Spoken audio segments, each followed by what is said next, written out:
Gözleri değdi gözüme, zaman birden dayandı. Bir anlık sustu küçeler, yüreğim adını andı. Sözlerim yarımçıq kaldı, dodağım titredi hastadan.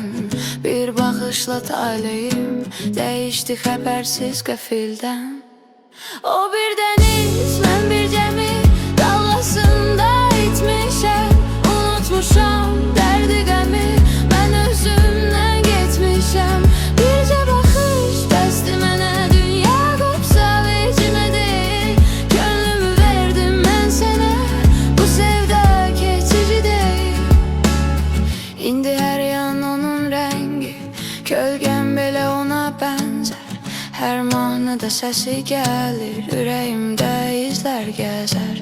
Gecələr adınla uyanır, səhərlər adınla bitir. Bu sevda səssiz bağlanır, amma içimdə hayqırır. Şəhər yanar neon işıq, mən səninlə itirəm. Hamı üçün adi bir an, mənim üçün bir ömürəm. Addımların ritm olub, nəfəsim səninlə eyni. Sən yoxsan, dünya yarımçıq, sən varsansa hər şey tamdır, məni anla. Əgər bir gün yolun düşsə, bu ürəyin səssizliyinə, bil ki hələ də gözləyir adını pıçıldayan bir ümid içimdə. O bir deniz